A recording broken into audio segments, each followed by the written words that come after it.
Presented by Kuriya Plus.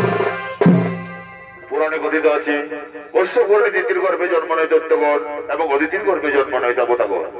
একদিন দিদিকা মাত্রা হয়ে মহর্ষি কশ্যপের কাছে প্রেম নিবেদন করে বসল। মহর্ষি কশ্যপ বলেন, শোনো দিদি, তুমি অসুচি, এমত অবস্থায় তুমি মহাবন্ন হওয়া তোমার স্বভাব হয় না। তা সত্ত্বেও কশ্যপের আদেশ লঙ্ঘন করে দিদি মিলনে লিপ্ত হলে তার গর্ভে সর্বাধিক আসরিক গুণ সম্পন্ন দুই সন্তানের জন্ম হয়, হিরণ্যাক্ষ এবং হিরণ্যকশিপু। হিরণ্যাক্ষের পুত্র কাল নেমে, যিনি কিনা পরবর্তীকালে দাপর যুগে মথুরাতে কংসরূপে জন্ম নিয়ে ব্রহ্মার সাম্যবস্থ ছেলে মারিচিনন্দনকে উদ্ধার করে। কেন এবার ব্রহ্মা মারিচিনন্দনের অভিশাপ দেন? কেন এবার নিজ কন্যার প্রতি করেন অন্যায় অত্যাচার? এইসব প্রশ্নের উত্তর খুঁজে পেতে আমাদের চরিত্রটা বলা মারিচিনন্দনের অভিশাপ হইতে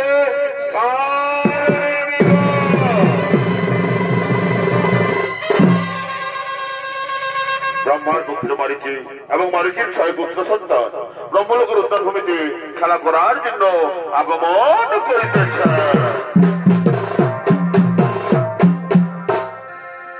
এগো শোনো শোনো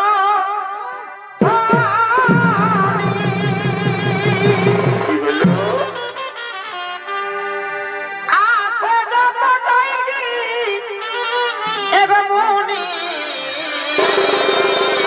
আচ্ছা ভাই, এই শোনো শোনো ধনী আরে বাচ্চা রে,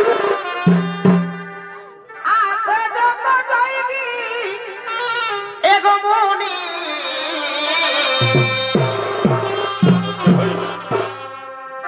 এই সময় বয়ে যায় ওই আমি করি কি উপায়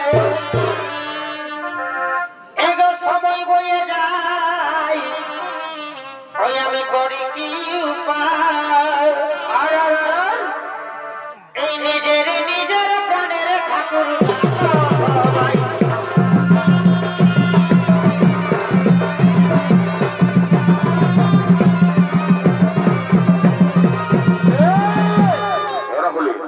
এরা হলেন ব্রহ্মাপুত্র মারিচির 6 পুত্র সন্তান।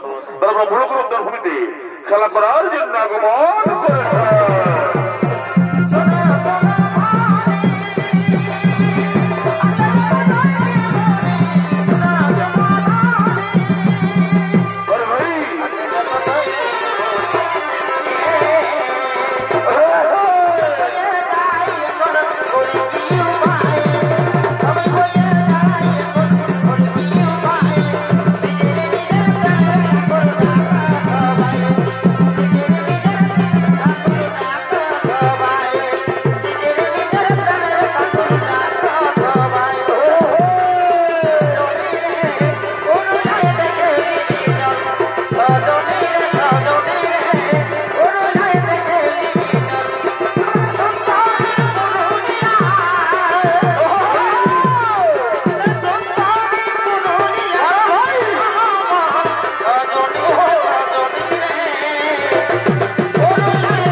খেলা করার জন্য আগমন করেছে।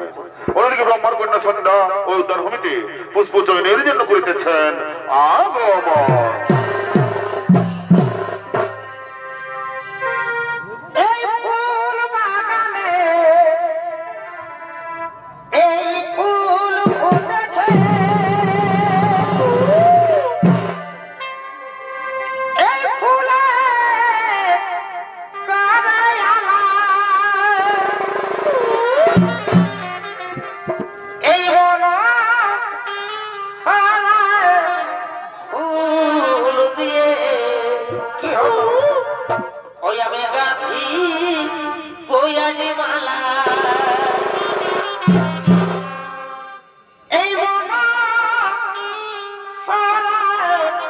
ফুল দিয়ে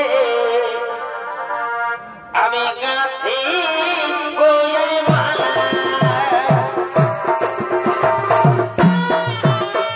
ব্রহ্মার কন্যা সন্ধ্যার ভূমিকা নিয়ে আপনাদের মহান রঙ্গমঞ্চে নৃত্য অভিনয় করে দেখাবে শিল্পী অর্থাৎ দীপঙ্কর কর্মকার।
আমি এখন কি করি যেমন ধৈর্য ধরি আমি কার অন্তঃপুরে প্রবেশ ওই তো মোর কন্যা সন্ধ্যা রয়েছে আমি তারই দেখো অন্তঃপুরে প্রবেশ।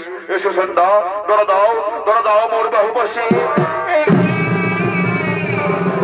কথা বলো পিতা, তুমি পিতা হয়ে নিজ কন্যার প্রতি কি ব্যবহার তোমার, এই যে মহাপাপ পিতা। আমি তোমার কোনো হিতবোধে শুনতে চাই না। পঞ্চকামসরে মোর তনু হলো জড়ো জড়ো, আমি আর পারছি না। এসো ধরা দাও না পিতা না, এই মহাপাপের কাজ আমি কিছুদিন করতে রাজি নয় পিতা। পিতা তুমি না সৃষ্টিকর্তা, তুমি না শিক্ষাগুরু। এই শিক্ষা লুকিয়েছে তোমার হৃদয় মাঝে, এই শিক্ষা অর্পণ করো তুমি মানব সমাজে। সন্ধ্যা আমি তোমার কোনো হিতবোধে শুনতে চাই না। পঞ্চকামসরে মোর তনু হলো জড়ো জড়ো, আমি আর পারছি না। এসো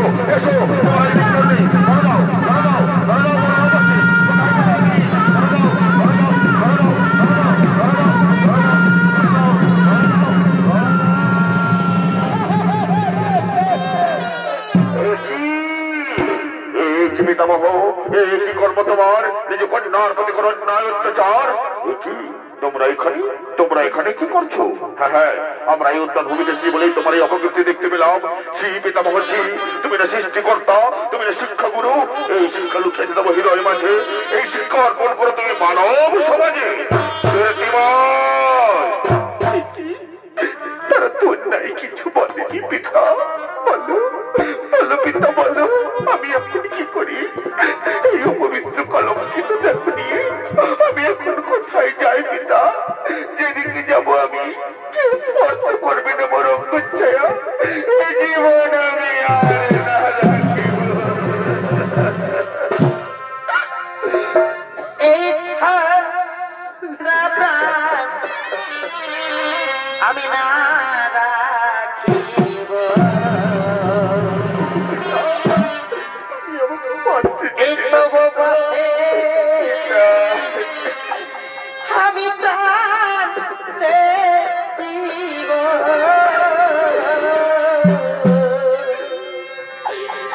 পিতা তুমি বলে দাও পিতা, আমি কেমন করে সমাজে মুখ দেখাবো পিতা?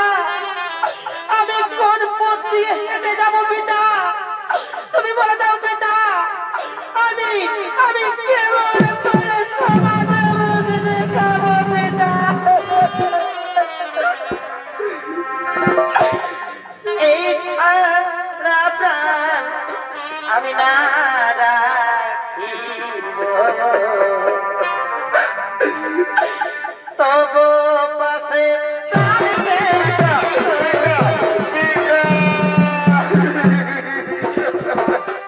পরিমা ওরে মা, কামসরি অন্ত হয়ে আমি অপকর্ম করে ফেলেছি রে মা। তুই আমাকে ক্ষমা করে দে রে মা, তুই আমাকে ক্ষমা করে দে। তাই কামসরি অন্ত হয়ে নিজ কন্যার দেখতে করলে অপবিত্র পিতা। কামসরি অন্ত হয়ে নিজ কন্যার দেখতে করলে অপবিত্র। আমি তোমায় অভিশাপ দেব পিতা, এই বর্তমানে না হবে তোমার মন্দির, বর্তমানের কাছে না পাইবে তুমি পূজা। আমি তোমায় করিলাম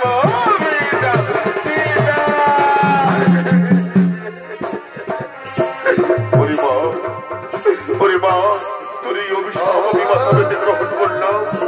আর শোন, তোর এই অপবিত্রকে অপবিত্র করার জন্য তুই আকাশ মার্গে সন্ধ্যা তারা কাছে থাক। এই বর্তভূমির প্রতিটি নারী সংখ্যধ্বনি অনুদ্রোণে সন্ধ্যাবতী চালিয়ে তোর মুখ দর্শন করবি। তাদের সংখ্যধ্বনি অনুদ্রোণে সন্ধ্যাবতীকে শিখায় তোর এই অপবিত্রটা হবে পবিত্র। আমি তোরে করিলাম আশীর্বাদ, আমি তোরে করিলাম আশীর্বাদ।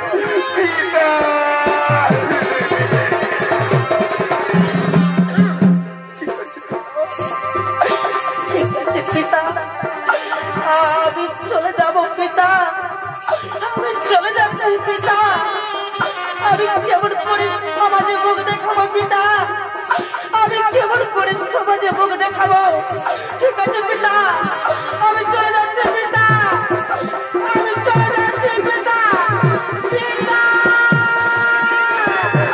পিতা, পিতা।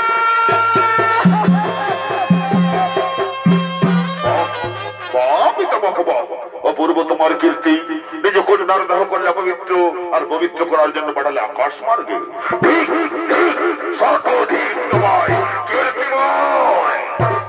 কটু বাক্যে জর্জরিত করিলে মোর হৃদয়, কটু বাক্যে জর্জরিত করিলে মোর হৃদয়। আমি তোমাদের অভিশাপ দেব, অভিশাপ, অভিশাপ, অভিশাপ। এই ব্রহ্মলোক ছেড়ে বর্তভূমে অসুর করে জন্ম নেবে যা।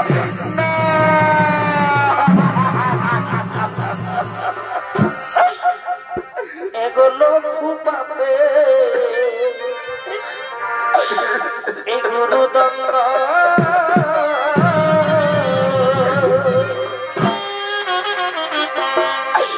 পিতাকে নহিলে আমাদের, পিতাকে নহিলে আমাদের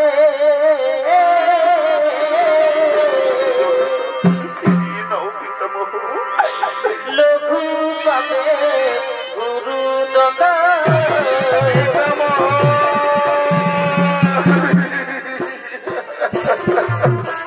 এই অভিশাপ তুমি ফিরিয়ে দাও পিতামহ। আমরা ব্রহ্মলোক ছেড়ে মর্তভূমি যেতে পারবো না পিতামহ, আমরা ব্রহ্মলোক ছেড়ে মর্তভূমি যেতে পারবো না। ওরে ওরে মারিচি নন্দন, নদীর জল একবার বয়ে গেলে যেমন আর ফিরে আসে না, তেমনি আমার মুখ নিশ্চিত বাণী একবার বেরিয়ে গেলে আর ফিরিয়ে নেওয়া যায় না রে বৎস, আর ফিরিয়ে নেওয়া যায় না। ও শুরু করে তোদের জন্ম নীতি হবে, তাহলে মন্দির মুক্তির পথ বলে দাও পিতামহ। আমরা কিভাবে আবার এই ব্রহ্মলোকে ফিরে আসবো? শোন শোন ওরে মারিচি নন্দন, পর 2 জন্মের পর তোরা ফিরে আসবে এই ব্রহ্মলোকে। প্রথম জন্ম হবে তোদের হিরণ্যাক্ষের পুত্র কালনেমির গৃহে, পরম বিষ্ণু ভক্ত হবে তোরা। তাই বিষ্ণু বিদ্বেষী কালনেমির হাতে নিহত হয়ে ফিরে আসবে এই ব্রহ্মলোকে। তারপর কালনেমি যখন মথুরাতে কংসরূপে জন্ম নেবে, তখন তোরা দৈবকীর উদরে প্রথম থেকে 6ষ্ঠ সন্তান রূপে জন্ম নেবে। আর ওই কালনেমি রূপী কংসের হাতে নিহত হয়ে ফিরে আসবে এই ব্রহ্মলোকে। আমি তোদের করিলাম আশীর্বাদ, আমি তোদের করিলাম আশীর্বাদ পিতামহ।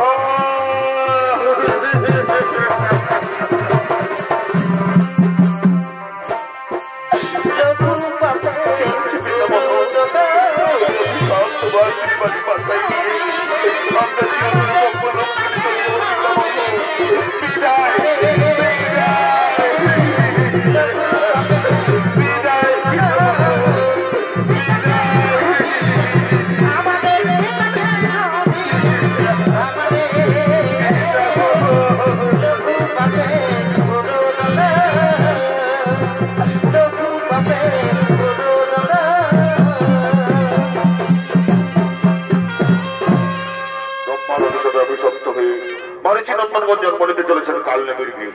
অন্যদিকে হিরণ্যকশিপুর রাজ্যে হিরণাক্ষের পুত্র কালনেমি বীর দর্পে সভা মাঝে করিতেছেন আগমন।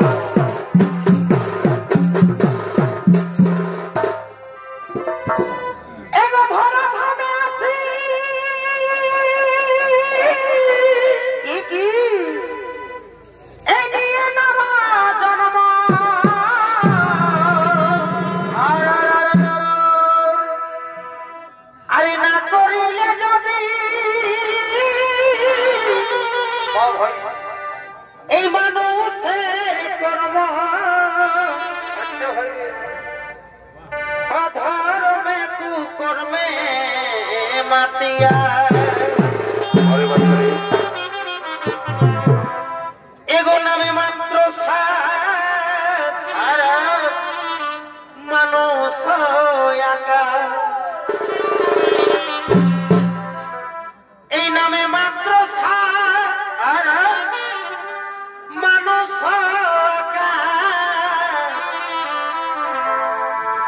ও তার বৃথাই জন্ম দেখো ভাবিয়া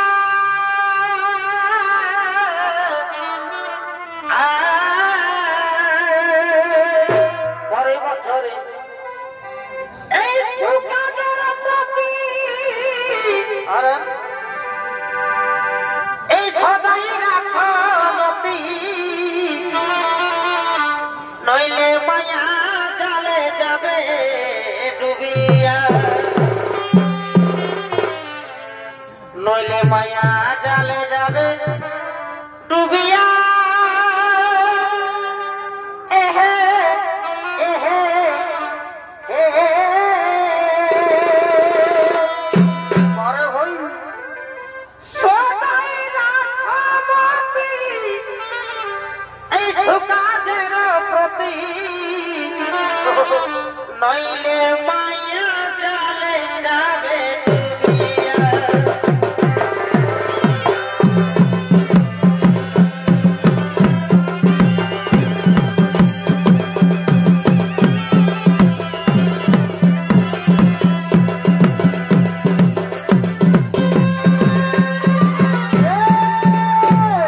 নমস্কার মাননীয় শ্রী চন্দ্রমী দর্শক মন্ডলী, এতক্ষণে ভয়ঙ্কর দানব কালনেমির ভূমিকা নিয়ে আমাদের এই মহানালক উদ্ভাসিত রঙ্গমঞ্চে যে নৃত্য অভিনয় করে দেখাবে এ হলো মানিরা ইউনিভার্সাল শো একাডেমির এক তরুণ সঙ্গীত নাট্যশিল্পী নৃত্যশিল্পী কার্তিক কর্মকার।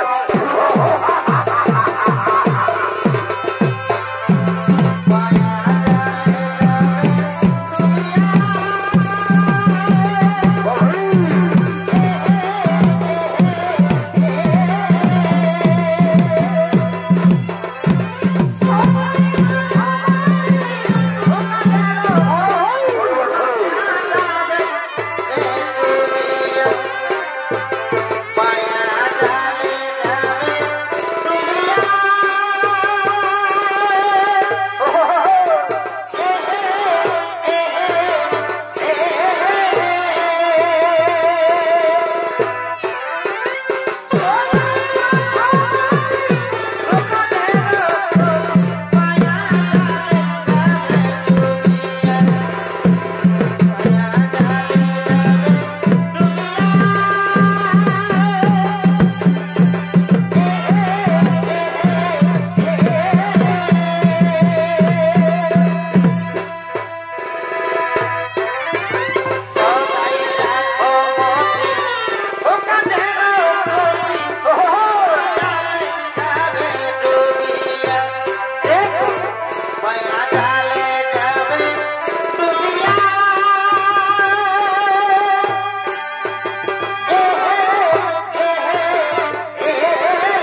Bye.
তার আদেশ করিতে পালন আজ হইতে মন্তব্য না হইবে কোন বিষ্ণুর মন্দির না হইবে তার পূজা অর্চন।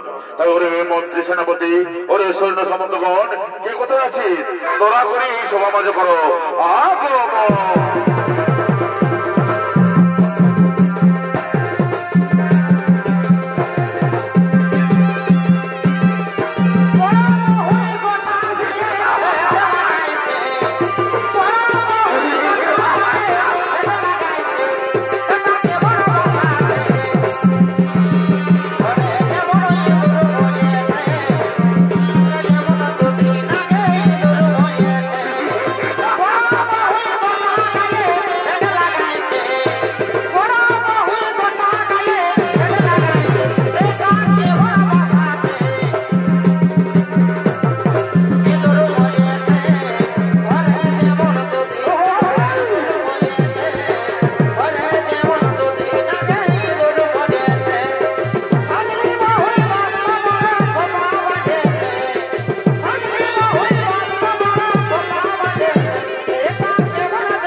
বিষ্ণুর মন্দির না হইবে তার পূজা অর্চন। কথাটা মনে রাখিস, যেখানে যেখানে বিষ্ণুর মন্দির হবে, যেখানে যেখানে তার পূজা হবে, তৎক্ষণাৎ বন্ধ করে এ হলো আমার আদেশ। আমি চললাম, আমি চললাম।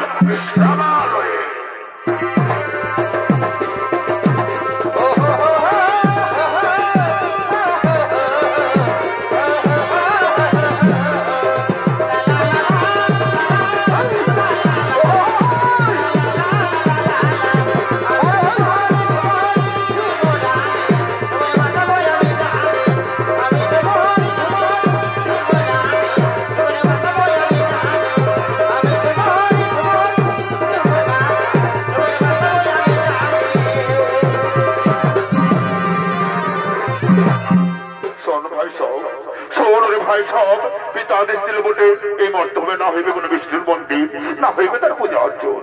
কিন্তু আমরা তো সকলে জানি রে ভাই, শ্রী বিষ্ণু নারায়ণ ছাড়া আমাদের মুক্তির উপায় নেই রে ভাই, আমাদের মুক্তির উপায় নেই ভাই।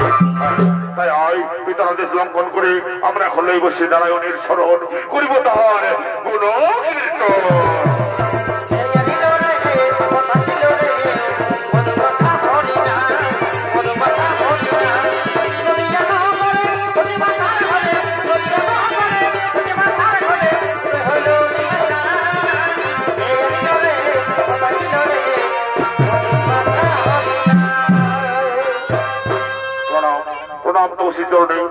প্রভু নারায়ণ বলো বলো দন্ত বসন্ত কাল নেমের সন্তানগণ কি বাহতি মনে করেছে স্মরণ। ওগো নারায়ণ ব্রহ্মলোকের তন্ত্রের এই মধ্যমে অসুর খুলে আপনি আমাদেরকে উদ্ধার করে নিয়ে চলুন প্রভু ওই ব্রহ্মলোকে। কাল নেমের সন্তানগণ আমি না পারিব করিতে উদ্ধার তোমাদের, তোমরা যথাসময় পাইবে মুক্তি। ব্রহ্মার অভিশাপে অভিশপ্ত তোমরা ততক্ষণ পর্যন্ত থাকো এই কাল নেমের রাজ্যে, করতে থাকো আমার জয়।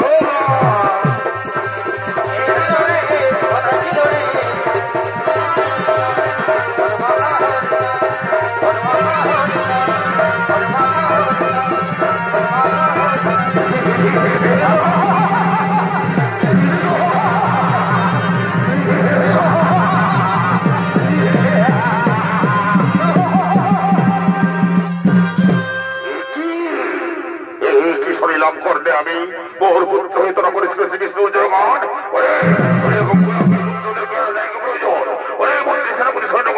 এদেরকে বন্দি কর।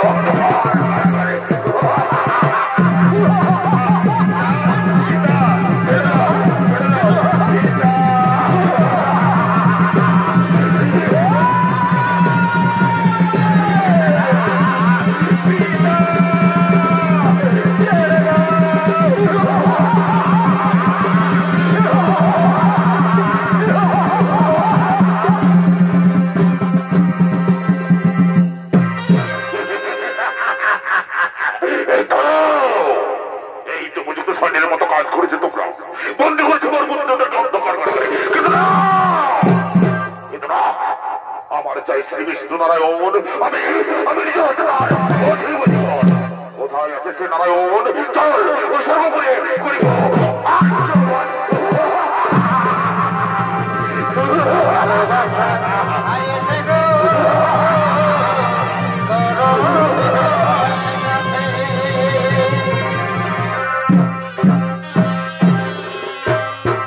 কাল নেমে চলেছেন স্বর্গপুরী করে আক্রমণ। অন্যদিকে স্বর্গপুরীর দেবসভায় ইন্দ্র চন্দ্র সূর্য অরুণ বরুণ হতাশন তারা করিতেছেন আগমন।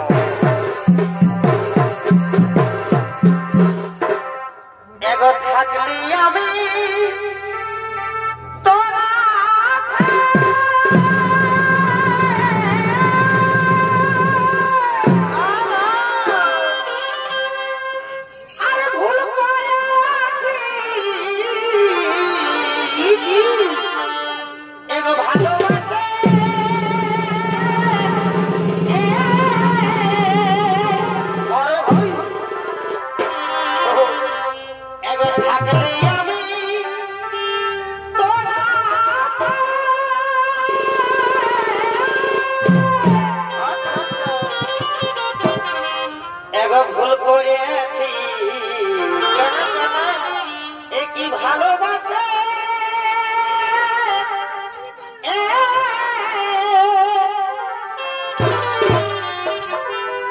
ওই আমি নাই জানি ও তুই শেষে দিবি জ্বালাতন গো এ জ্বালাতন কি কারণে পাল্টে গেল ওই আমি নাই জানি শেষে দিবি ও তুই জ্বালাতন গো জ্বালাতন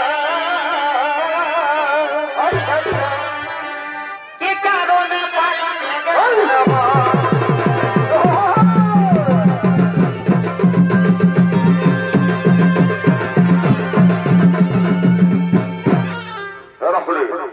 ইন্দ্রচন্দ্র সূর্য হতাশন অর্থাৎ দেবগণ তারা নৃত্যগীতি করতে করতে ওই রাজপুরের দিকে করিতেছেন আগমন।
Kasih dia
এগোয়া বন্ধু সকলে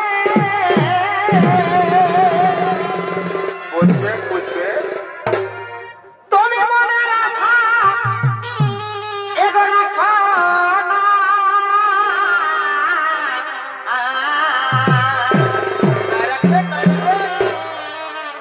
এগোয়া বন্ধু সকলে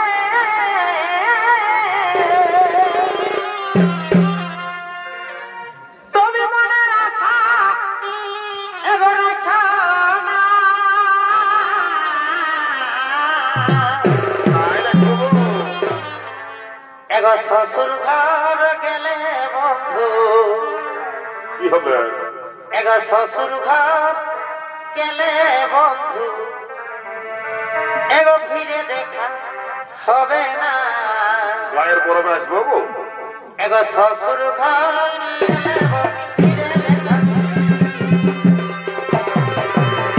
শ্বশুর ঘরে গেলে বন্ধু ফিরে দেখা হবে না শ্বশুর ঘরে গেলে বন্ধু ফিরে দেখা হবে না আগে বন্ধু বন্ধু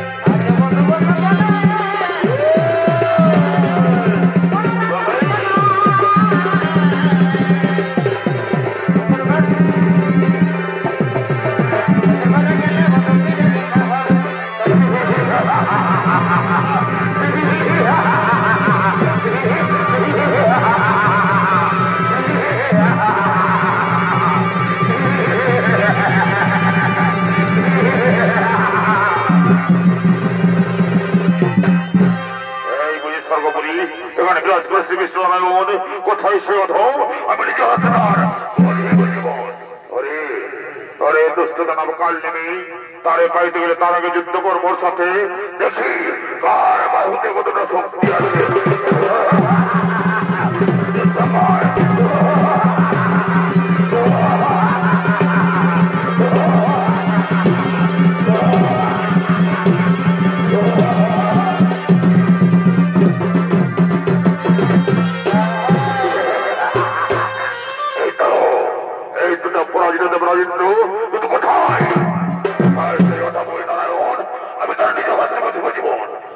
মন্ত্রী সেনাপতি অত্যাচার করে নারীদের উপর তাদের তাকে নিশ্চয় ছাড়া দেবে নারায়ণ অত্যাচার কর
কাল নেমি এই দেখ আমি বস্তাতে দণ্ডায়মান তোর অস্ত্র কর আজ আমি নিজে হচ্ছে তোর